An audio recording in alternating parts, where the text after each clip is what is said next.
Alright, my good people, now welcome back to Anointed Lady TV, your number one channel for legitimate news on politics and many other cocoa wey dey sup for inside we nation Nigeria. And just like we dey normally do, we don't come with updates, we don't come with breaking news wey we like share give the general public. And the cocoa be say, the former president of this our nation Nigeria wey be Goodluck Jonathan, he now don dey raise concerns over ghost voters for inside Nigeria's electoral process. In the yarn, say this our nation Nigeria, this our country, so it's not getting accurate vote counts during elections. So, and now for inside one event we happen for inside Abuja, will be the Yaga Africa Reflection Conference on Democratic Elections in West Africa. Goodluck Jonathan called the yarn, say the electoral system of we nation Nigeria will continue to dey suffer a credibility crisis unless people of integrity are appointed to lead the Independent National Electoral Commission.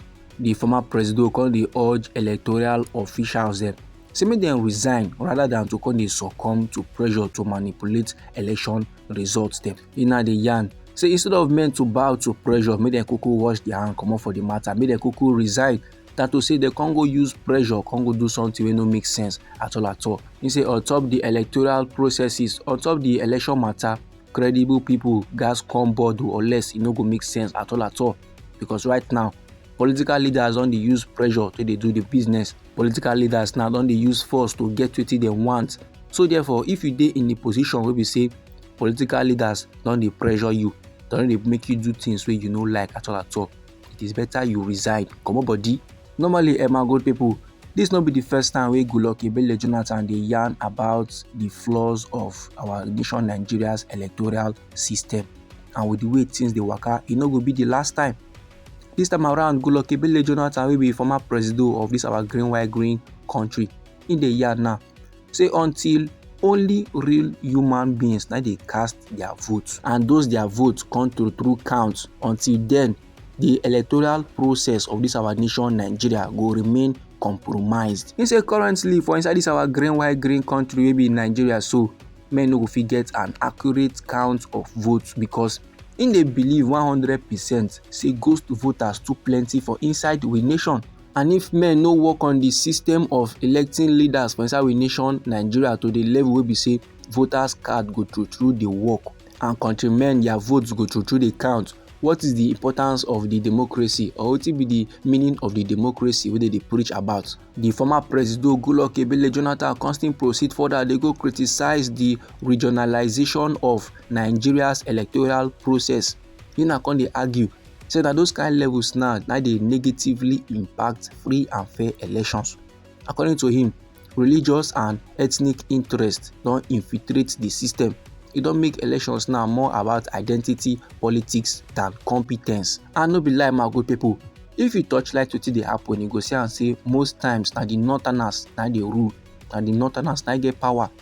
El-Rufai now don dey yarn am sef say if the northerners no support our president Bola Ahmed Tinubu for his second tenure, he go last lose the election and power go come return back to the north.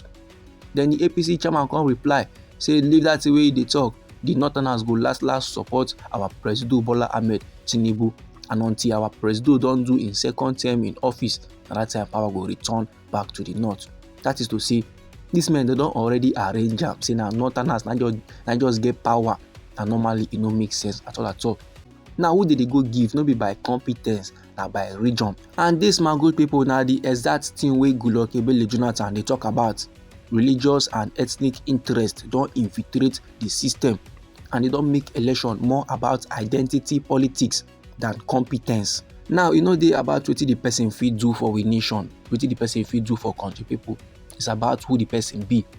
Countrymen now they complain about the politics, the way our president Bola Ahmed Tinubu they do in own for inside we nation Nigeria. Normally, countrymen suppose use their voters card to make their decision, but the way things they go for inside we nation Nigeria, with the way things they resemble currently, these men don already plaster and say our president Bola Ahmed Tinubu go do second term in office. Meanwhile, Goodluck Jonathan he no stop for there at all. He now still dey reflect on the things wey go down for the 2023 general election. He can point out the logistical challenges, the delayed voting, the violence and the technical failures wey plaster for the election process.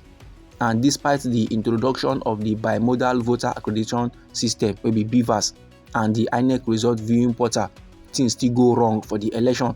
Dem no come make reference of the electoral crisis wey dey happen for inside Sierra Leone and Senegal, where allegations of voter intimidation, ethnic tensions and controversial results lead to political instability. But however, he give accolade to Ghana, Liberia and Senegal for conducting largely peaceful and credible elections. Normally, we all know say Goodluck Jonathan, after he comot for power, na man wey be say he kukuma live the free life wey he supposed to dey live. He dey use am take dey travel places, dey see things. He observe other countries like Liberia, Senegal and Ghana, where less electoral technology was deployed. These men no too use technology, but dem get higher voter turnout. They were very much transparent in their voting, and dem get smoother transition of power. And he admire how things dey play out for there.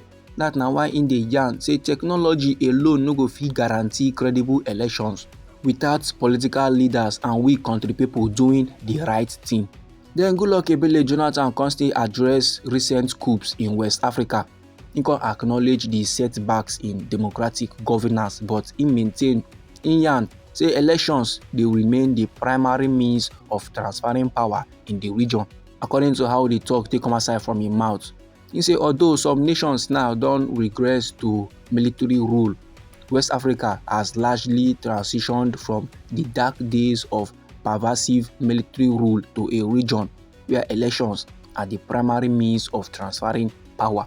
So e go good make everybody know say the rejection of military regimes within ECOWAS dey signal progress in democratic consolidation. So this my good people, na the informate wey I wan share give the general public. I know say onto this very particular topic, so many go criticize, but as a country person wey you be, I believe say you go don observe am say one of the biggest challenge for inside we nation Nigeria na be say there is too much corruption in the electoral process. Countrymen vote no dey count. So e go good make men come together to find a solution to this palava, because that will be a step towards progress. But anyhow, this informate be you for body, or if you get contributions about this very particular matter, feel free make you drop am inside our comment section. Now we be Anointed Lady TV, and our hobby na to dey give you news on politics and many other koko wey dey sup for inside we nation Nigeria.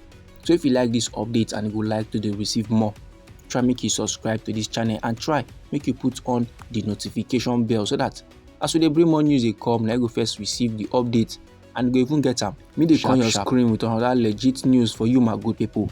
Try make you no go anywhere.